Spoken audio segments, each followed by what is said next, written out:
Hey guys, it's Lorty and welcome back to my channel. Today's video is just going to be short and sweet, showing off my minimalist reptile room to you guys. I did one of these a while back, but there have been a lot of changes over the last year, and so I thought I would make a new one now that I am moved into my new space. Unfortunately, I did have to rehome several of my more valuable animals. I am currently struggling with some pretty serious health issues, and I've had to have a couple heart surgeries, which are really expensive. Did need to use some funds from selling those more valuable animals to pay for the deductibles on my heart surgery so that I could have them. It's really sad that I had to do that, but that's just the way life works sometimes. So let's get started. This is my IKEA pillow snake. He lives in my closet. So moving away from the primary space where I keep all of my reptiles, over here is my gigantic, super huge false water cobra enclosure for my false water cobra Mitsuki. This huge thing I actually obtained secondhand.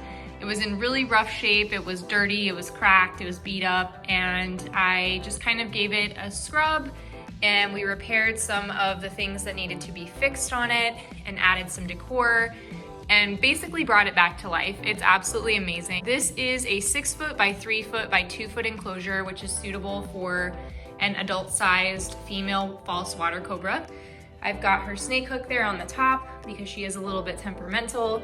So I do use the hook to get her out of this enclosure. And then this is what the full thing looks like. I did remove the old sort of burned up heat lamp from the top, and we installed heat cable beneath the enclosure and a bunch of really cool decor pieces. I'll open this up so you guys can see into it better. So I'm using the coconut husk by Reptile, the substrate that I use in pretty much all of my enclosures. I've got some really cool foliage from Michael's, some ferns and some white orchids, and also some wood. She's got a huge space to soak in the water dish there. Toward the opposite side of the enclosure, this is her cool side, and I just have kind of a wet area over here where I have a piece of grapevine, and this area doesn't really have any foliage or anything, so if she wants to get out of her water and just kind of lay in this cool section, she can, and I don't have to worry about her getting all the foliage all soaking wet. I've got this really pretty orchid piece right in front of the water dish to kind of cover up the fact that it's just a big plastic tub. And currently I have 2 gallons of water in here. It could easily hold 3 to 4 gallons, but I just want to make it easier on myself to take it out and clean it. And I don't know how well you guys can see her through the tub, but she's actually spying on us right back there as I'm showing you the water feature section of her enclosure. She is so cute and curious. I wanted to take Mitsuki out of her enclosure for a second to show her to you guys more up close, just because it's a bit hard to see her in there. But she is an absolutely incredible snake. She's really gentle as far as false water cobras go. They do take quite a bit of handling to get them to be really docile snakes, but in my opinion, she's very gentle and very docile. She just doesn't put up with a lot of crap. She is a rear fang venomous colubrid, which means that her back fangs do carry a venom, which is a hemotoxin, but I do carry liquid Benadryl on hand just in case of having a reaction when bit. I have not been tagged or chewed on by this girl yet, luckily, knock on wood. I hope I don't get bitten by her, but she's a really fun species to keep. The Hydrodynastes gigas is the Latin name, and along with the false water cobra term, which is her common name, this little back section of her neck will actually turn into a cobra hood, which she's just being really gentle and sweet right now, so she's not really hooding up. But when she gets threatened or nervous, that will actually spread open into a hood, just like a cobra would. It's not quite as pronounced as a cobra's hood is, but it is really beautiful. Let's see if I can't get her to hood up a little bit by just kind of tapping on her. Nope, she's just in a good mood today. Wants to see. Mitsuki's really cool. I really enjoy handling this snake. I don't think I said this either, but Mitsuki is not even fully grown. She is about half the size that she is going to be as an adult.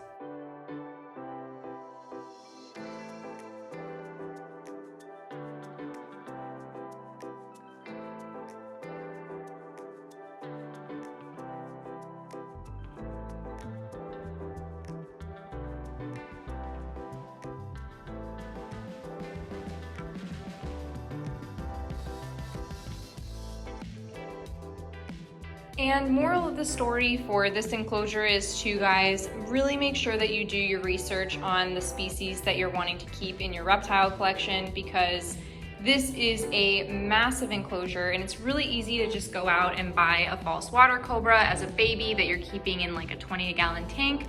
But ultimately, this is the kind of thing that they're gonna need as adults. So keep that in mind when you're researching new species that you wanna keep, and make sure that you do have the ability to upgrade them to something like this in the future. Okay, let's move on to my main snake area. Oh, bonus content. This is my linen closet where I keep all of my reptile supplies. And so I have some of my favorite substrate, which is the baby chip from ReptiChip. I've got a bunch of things that I use for my reptiles in that plastic bin there. You can see with the little holes, it was once used for a reptile. I've got my misting system, some moss, spray bottle, Funko Pop. I've got feeder crickets for my gecko, some Prevenamite, which thankfully I've never had to use, calcium, Reptisafe for water, and my scale and some snake feeding tongs. There's a whole bunch of stuff in here that I use, and this is where I keep all my reptile supplies. All right, now let's check out the other section of my reptile room. I have this amazing wire shelf here against my wall that's holding the majority of my enclosures. And this shelf I get so many questions about. It is from Target. It was, I believe, $60, and it's a really awesome shelf. It came with 5 different shelves, but I only have 1, 2, 3 of them installed. And I did go to Home Depot to get the wood pieces cut for each shelf, because it was originally just this plain wire shelving. And I wanted something a little bit more stable for the larger enclosures, and also something that was going to look a bit more appealing as well. The lights I just got at Target as well and strung them up around the shelf. And then I've got a big pothos up there. First enclosure that we're going to come to on this rack is my Rhino Rat Snake. This is Needle. And this is her permanent adult setup enclosure. It is a 2x2x3. And it's absolutely fantastic for her. So this is going to be something that she will obviously grow into. You can see her perched there on one of the branches. She is a pretty small snake. She is just barely a subadult female, but she will grow to a decent size where she is gonna need all 3 feet of this enclosure and utilize it a lot more. Water dish in the corner there, a bunch of wood pieces for her to perch on. And then of course I have the ReptiChip coconut husk substrate at the bottom, which holds a lot of humidity.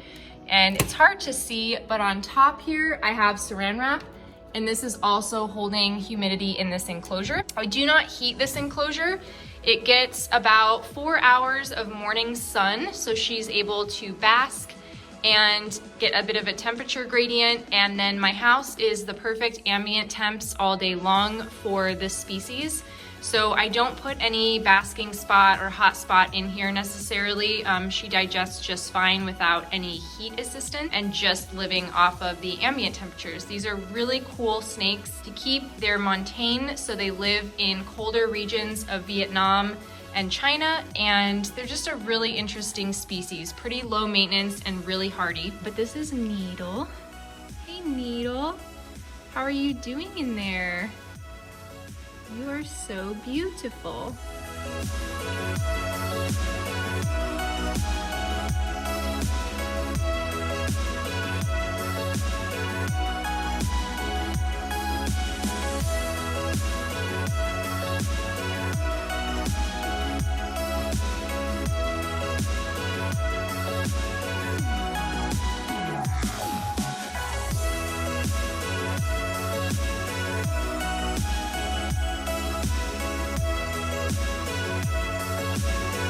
Absolutely loves perching on this particular spot right here. So this is her favorite place to be pretty much all day long, but she definitely has a lot of room to climb around and explore and hide in different places. I've got some cork pieces down there that she can get into, little mossy round in here. This cup that's currently covered with some morning mist, she had turned it on its side. That is what I put her meals in. So I'll either put a pre-killed mouse in there, or I will put a live fuzzy in there for her. and she would prefer to help herself by eating from that cup rather than taking from tongs, which I am fine with. She's kind of a diva, so that is how Needle eats. But yeah, that is her beautiful enclosure.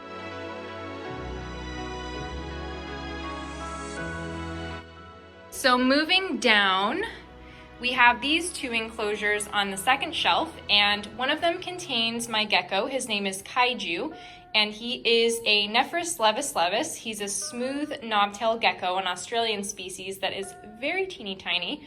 And in this enclosure, I have Jess, who is my Elaphie shrankii. She is a female Russian rat snake juvenile. And then down here, I have my boa constrictor imperator. Kaiju's enclosure is an 18 by 18 by 12. I've just got some natural prairie grasses in here from my local surroundings, some dried weeds and foliage, some grapevine sticks, some rocks that I've sanitized from my natural habitat here, and then this resin skull.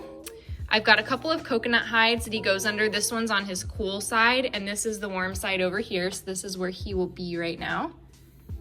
And there he is. That is little Kaiju.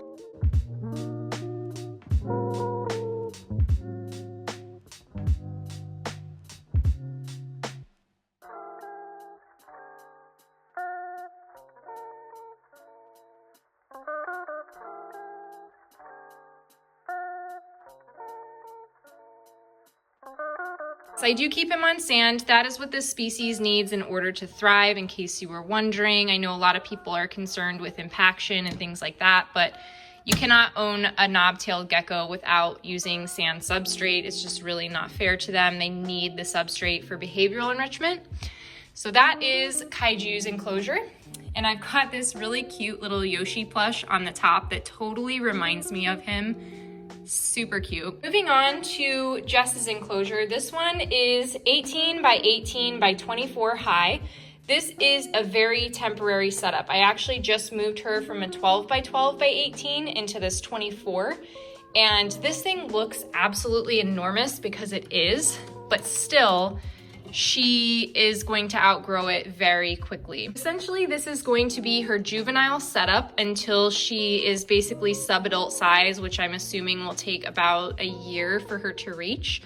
And currently she does really love this enclosure. It's huge for her, but she goes crazy moving around and exploring all over. She's a big climber, so she's always wanting to climb around and screw around in here on all of the wood pieces. It has a Reptichip coconut husk substrate at the bottom, a bunch of these leaves scattered around the bottom of it, as well as the terrarium moss, which I absolutely love. So it holds a bit of humidity and it gives her a place to kind of climb around and hide and stuff. I do have a bunch of these grapevines in here for her to climb and perch on, and they're kind of holding up some big pieces of cork. She's got this big cork ramp, a couple cork rounds up here that she loves hiding and basking in. She really likes to sleep inside of this one. Some fake foliage just to add a little bit of color and texture to all the wood. And then I really love this piece. I don't know if you guys can tell, but it actually is a tunnel, so she can tunnel all the way through the back. And she typically likes sleeping under here in this little hole. Water dish in there. Very, very well suited to a curious, active snake. There's lots of space for her to climb and explore, lots of floor space and little holes for her to get into. So she really, really loves this enclosure.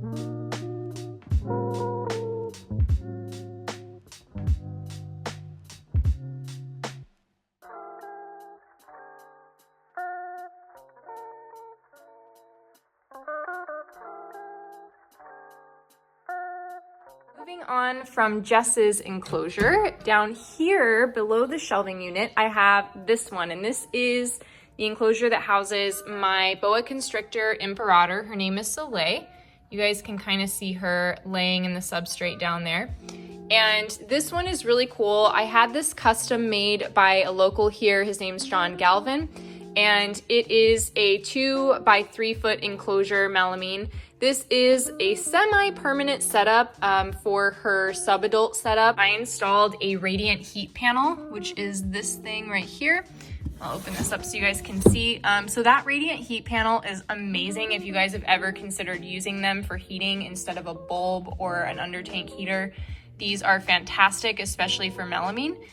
It was a little spendy. It was like $130 for this panel, but it heats this entire thing. The ambient temp stays really nice. It gives you a really awesome hot spot, but it doesn't allow the panel to overheat. It's cool to the touch. Well, I mean, it's warm, but you don't burn yourself on it like if it was an actual bulb. So the animal can't burn themselves on it, and it just puts off a really beautiful, crisp heat that's very likened to sunlight, which is what these guys would normally be basking in and getting warmth from. So it just imitates nature as much as possible. Over here in the corner by my window, I have my TGR snake rack that holds my ball pythons. And on top of it, I have this really cute sign from Amazon that says simple but significant with my username on Instagram, which is Pale Scales. I've got a little rose quartz and all of my iPhone camera lens attachments that I use for my reptiles. And then I also have this planner that I use to log all of my reptiles' weights and when they feed and shed, etc., in there to keep track of them.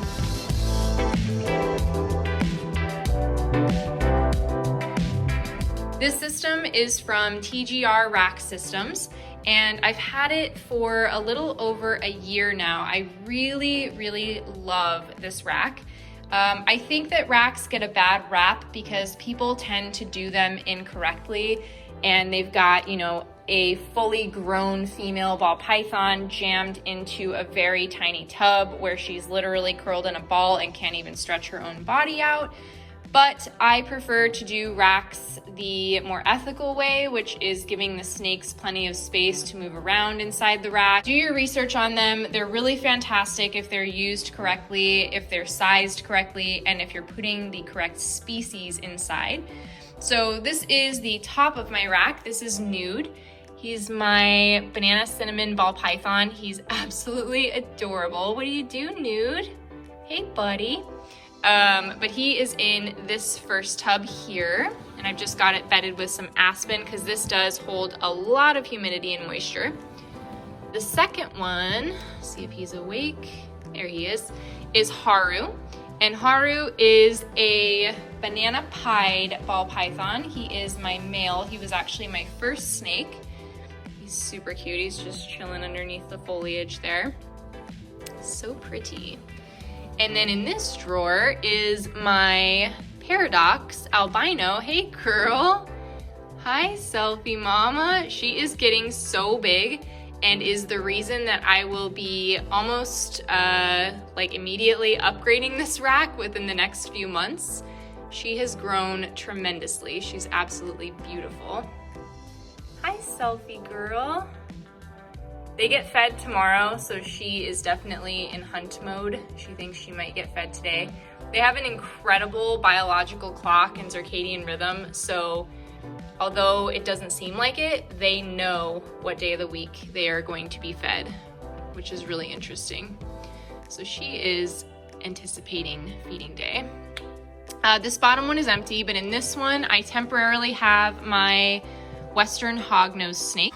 She is not very social today. Prairie, oh my goodness.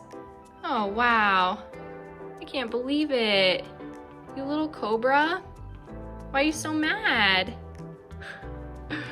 She is a rare-fanged venomous colubrid, so I do try to be somewhat careful handling her. I don't really want to get bit and envenomated, but for the most part, she just bluffs like she does. Hey, come here, worm. Okay, all right, we're done torturing you. So yes, that is Prairie. Whoops. All right, guys, so that is it for my 2020 reptile room tour. I hope you guys enjoyed seeing this little space and all of my animals and their enclosures. Until next time, thank you guys so much for watching and subscribing, and I'll see you all in the next video.